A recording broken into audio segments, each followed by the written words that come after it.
I'm Ray Mofield, and we're on the air once again with our oral history broadcast from Marshall County, Kentucky.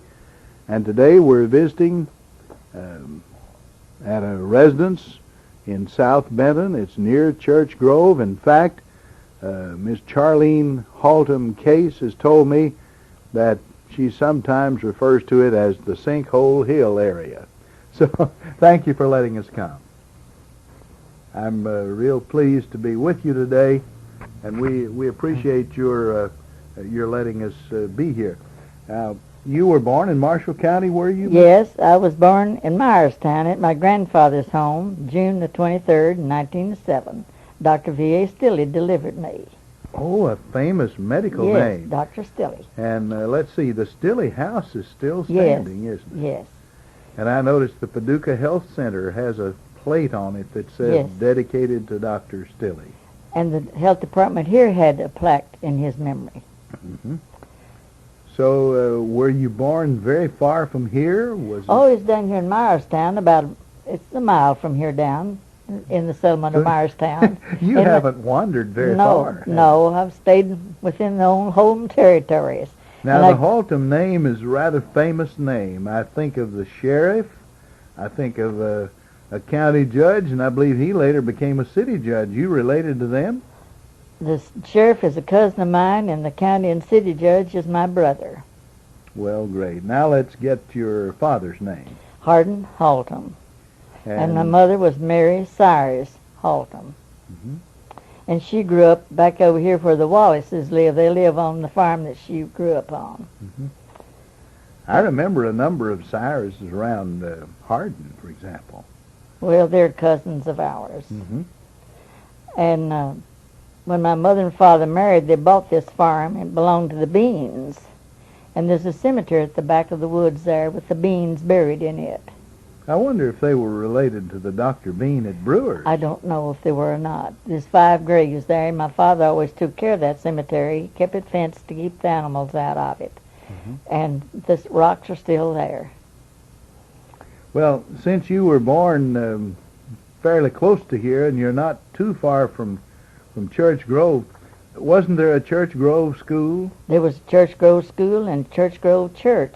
And I went to Church Grove school through the 5th grade, and my mother learned I was playing party games, so she parted me. On Monday morning, instead of me turning right to go to Church Grove School, I turned left and went to Benton graded school. And I had a lovely teacher, Miss Lucy Faust. Oh, she was tight, but I really learned my arithmetic. I should have gone to her. Yes, you should. Arithmetic was not my favorite subject. It was mine, and I really hit the jackpot when I got Miss Lucy. Yeah. Let's see, any other? Yes, I went to Helen Morgan, and I went to Kieran Solomon, it was then. And I always called her my favorite teacher. She was a lovely person, and she reared her family. Something happened to her parents. And I always called her my favorite teacher, and we attended church together. And I still miss her in church. Now, your dad was, what, a farmer maybe? Yes, he farmed. On this farm where the judge and I live, and where the church is, went from the church down. The church used to be on the other side. Yes, it's down at the foot of the hill, down here in the valley, and the school was too. Well, they were almost side by side. Yes, they were. Well, that was true, of course, of a good many communities. Yes. Old Liberty, and I know Oak Valley was that way, and so on.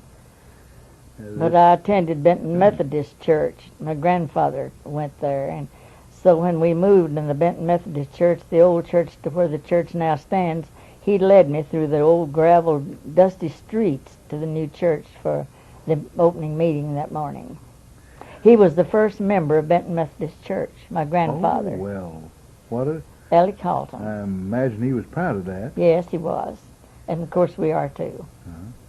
You know, since you're now in the city's incorporated way out beyond what it was in those days. I guess Benton could be First Methodist, couldn't it? It is First United Methodist. It is first. And then the Church Grove Methodist down here. Yeah.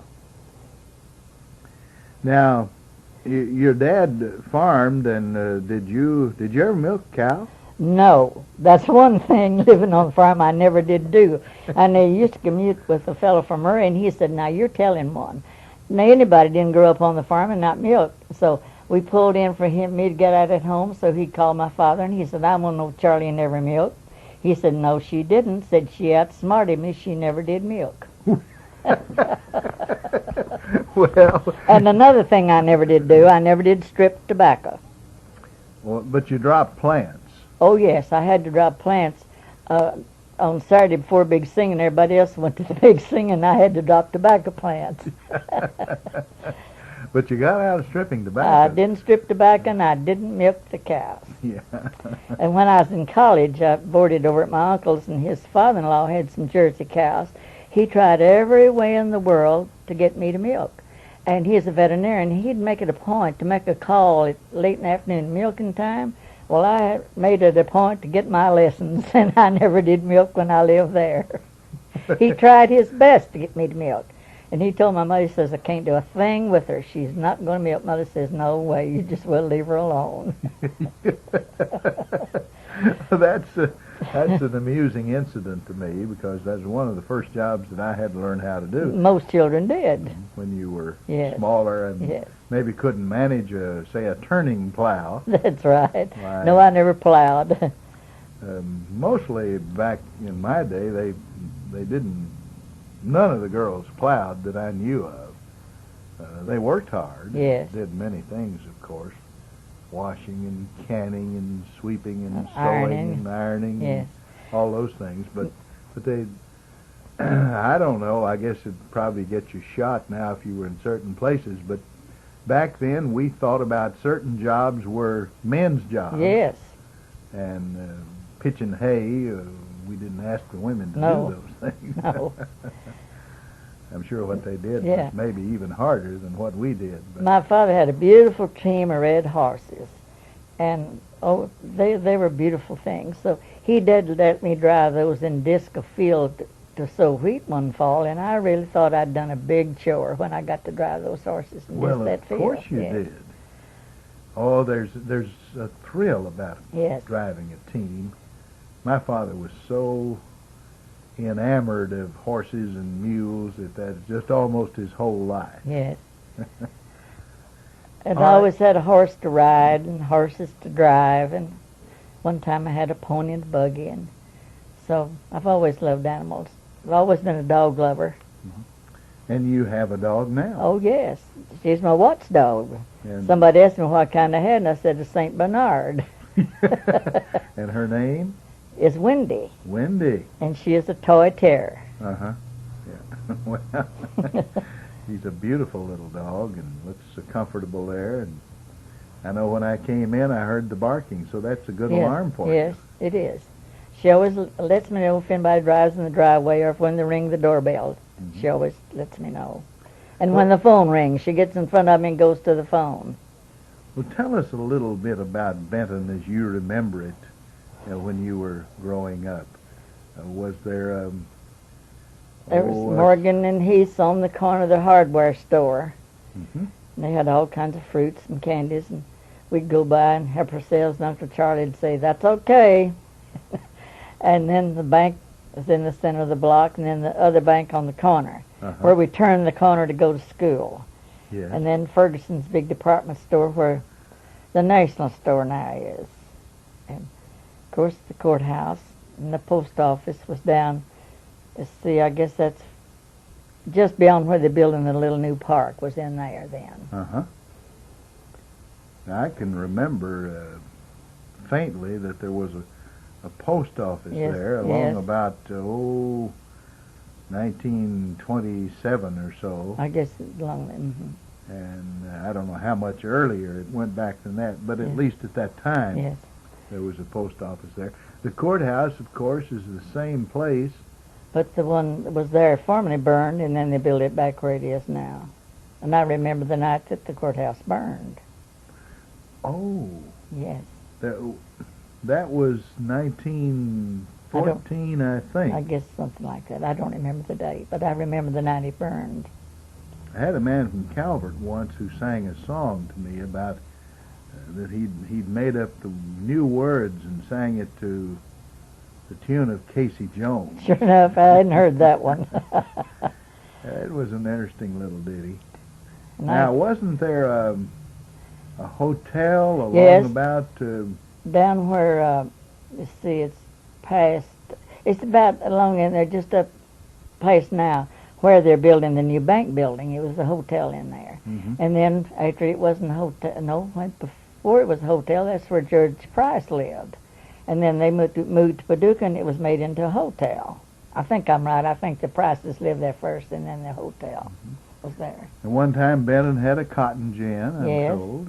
Yes, down in the north end. And they had a hosiery mill down in the north end. Of course, the railway station was there, and Yes. I've gotten off the train there on Big Singing Day. Oh, yes. We'd ride from Hardin all the way Yeah. to Benton.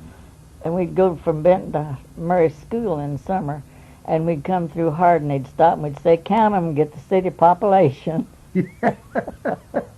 Everybody did meet the train. Go out to the station, see the train come by. Yes, Right, Davenport store yes, was on, well, just to the east of the railroad, Yeah. and then the little station there, and then the freight house was Yeah. on the west side. yes. And everybody, especially in the afternoons, I remember on Saturday at 3:15 there would be a train arrive from the north.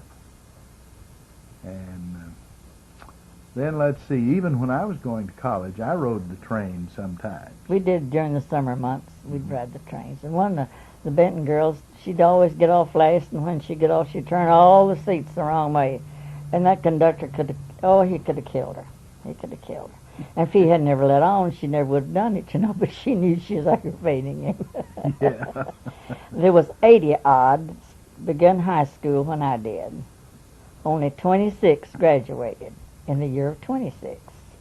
80 started, There's 82 or 3, so yes. you lost. Oh, you know, you lost a third of The them. Detroit boom, these boys all went to Detroit to work. Make Ford cars, yes, and make yes, money. And yes. And only 26, and some of those moved in. Hattler Morgan moved in, and Willie Midget, and maybe another one or two did. Mhm. Yes, I was at Hattler's retirement party, and I recall that he said that his dad moved here to teach school Yes, and he did. also preach, Yes, and that he finished high school at Benton. he did. We were in the same class. Well, he was a great citizen of the Yes. community, He's done a lot for Benton community. and he taught for a while. Now, Yes, when you were graduated, you went on to Murray State, I Yes, believe you said. yes. And did you ever teach school? I taught 3 years at Church Grove, and that wasn't my cup of tea. I You love decided you'd rather do other things. That's right. I love children, but I didn't want to teach school. Well, after teaching 3 years, you by that time knew your mind. And, Yes. Well, then we had the Depression. There wasn't much to do. And after that, I got a job, and I always worked in the offices. And I retired from Marshall County Health Department. I've worked there 20 years. And I worked at KOW at the beginning of the war, and then I was transferred to Knoxville with Uncle Sam, the area engineers. Mhm. And that was most interesting. And then when they got part of the city built, well, the offices moved out there, and then they built the homes and all the manufacturing buildings and things. So you went through the KOW, Yes. Kentucky Ordnance Works, Yes. and that is World War II. And then sometime later, you went to Oak Ridge. From there, I went to Oak Ridge. Uh-huh. I went to Knoxville. There wasn't any Oak Ridge. They built it after. Well, they created the Yes, whole city yes, out of yes. a wilderness sort Yes, of. didn't it? yes, it's hidden in the mountains, in the And hills. the idea was to keep secret from Germany, Italy, That's right. Japan, and so on. Well, it's beautifully hidden. Yeah. Yes, in the hills. It surely is. But it is today a rather lovely place. Yes, it is. It's a nice place. They And did a good job of it. But it was very secret. And they told any of us had gone to school since 1932 not to be seen with a dictionary on their desk. So I'd just go home and look at mine, and when I'd go home, see what I wanted to know. It was most secret. It was top secret. But you that made you want to speculate Oh, on yes. exactly what was being done. And when I had to change badges 3 times to get to my office, that made me more so. Yeah. The security was Yes. tough, wasn't Yes, it really was. it? But they did keep it. Our own people didn't know it really. They called that the Manhattan Project. Yes. And we And- called the uranium, it was T, capital T. Mm-hmm. We didn't dare say uranium. Well, they went to quite great lengths Yes, to keep it secret. yes. Actually, I'm glad they did. It Yes, it no should doubt have. shortened Yes. the war somewhat. Yes. And President Truman made the decision to utilize it.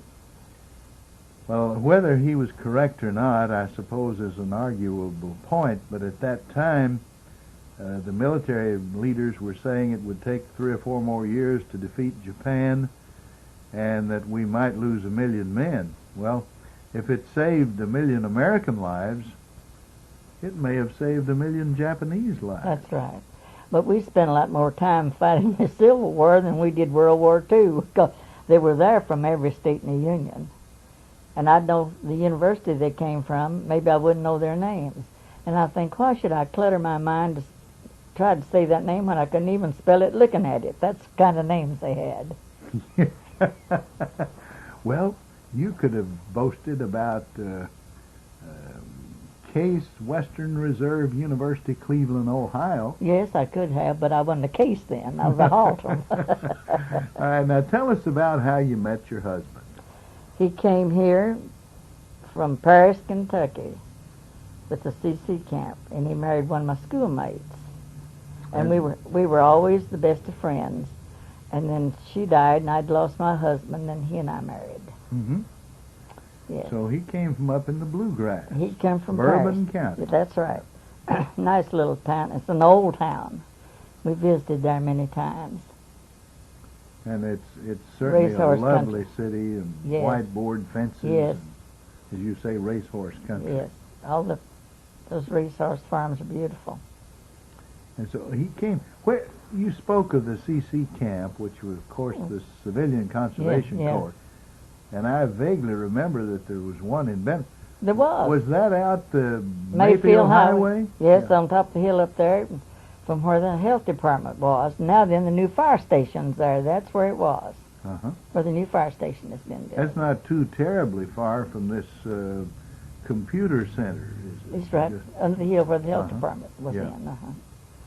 And I was first married to Clyde Kennedy, and he was Rainey T. Wells' secretary of the university. Well, how did you meet him? Oh, You We were were going great to ri- school? yeah, great rivals. Carver City hated Benton. We always competing at the county fair. And so that's how I knew him. So that generated Yes, love in your yes, heart. yes. And I walked across his path at the university one day. And that brings back Yes. many pleasant Yes. memories, I'm sure. Yes. All right, that's quite an interesting life story. Tell us a little bit more about your working days after you came back from World War II. And did you go into the health department? No, I didn't. I went back down to KOW. Then they called it something else, and worked there till the job was completed. And I stayed home one summer, and then I went to work at the health department.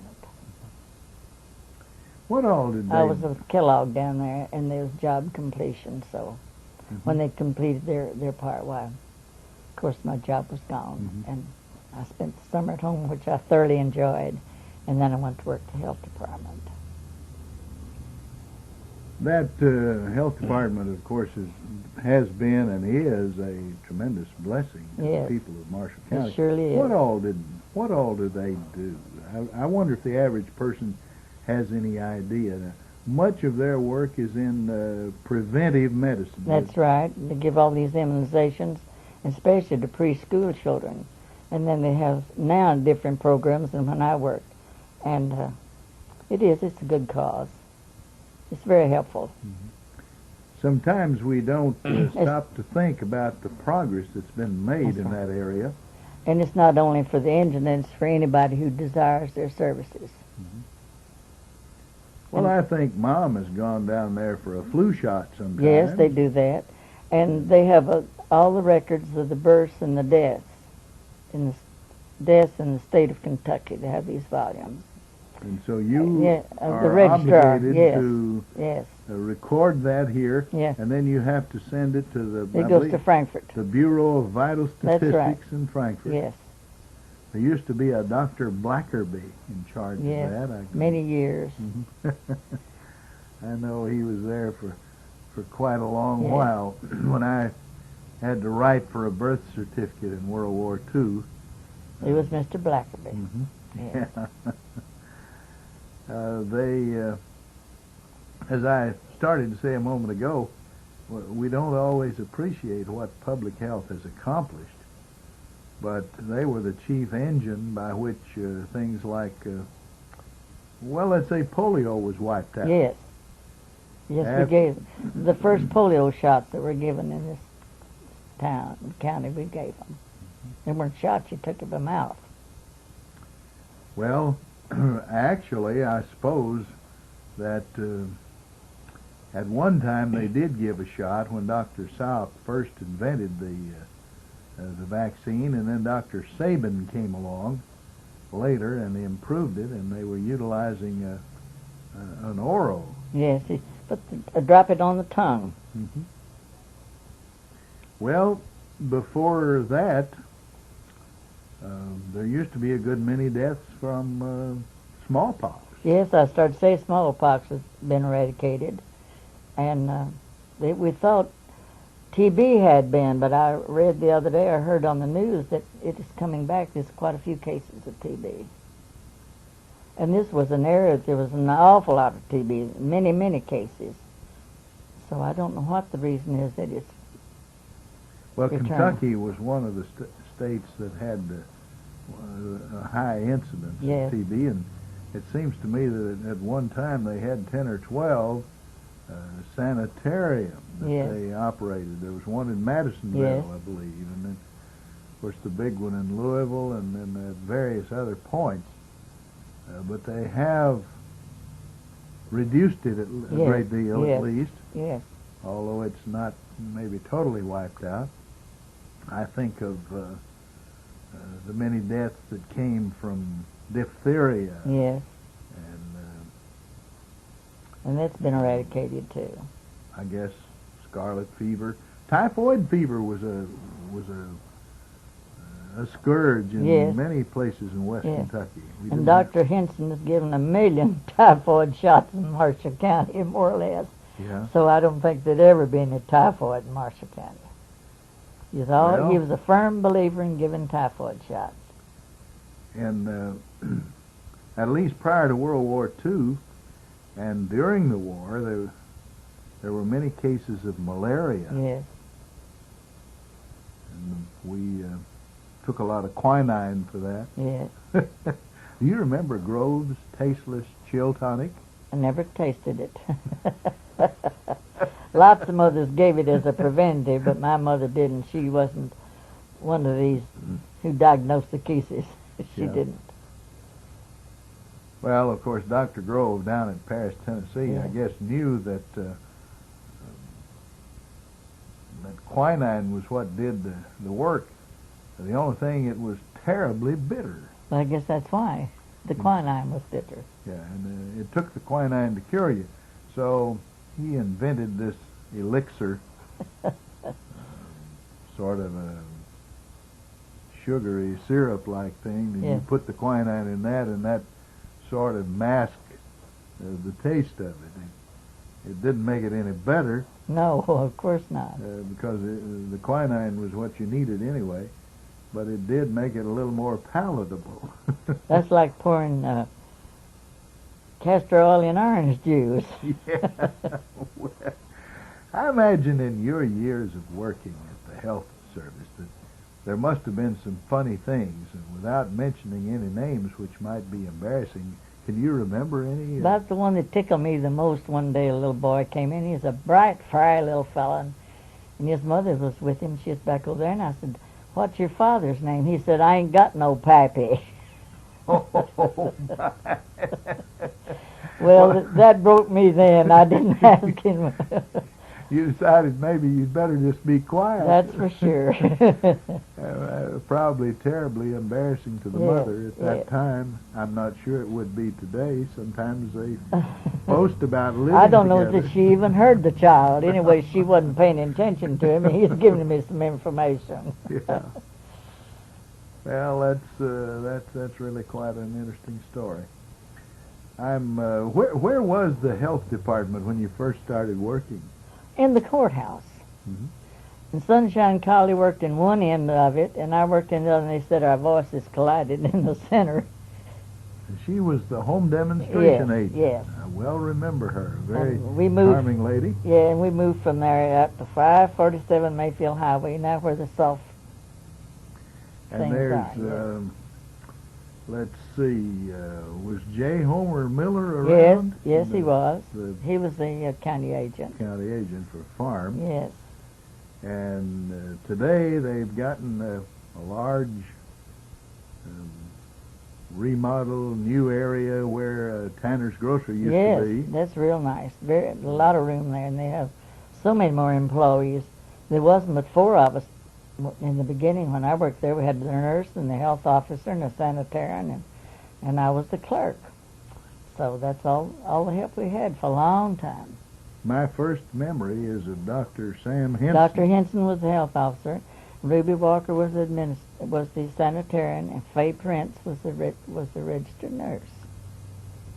Well, you've been a very good interviewee. We only have maybe a minute left. Do you have anything that we've forgotten that you'd like to be sure to get on the tape?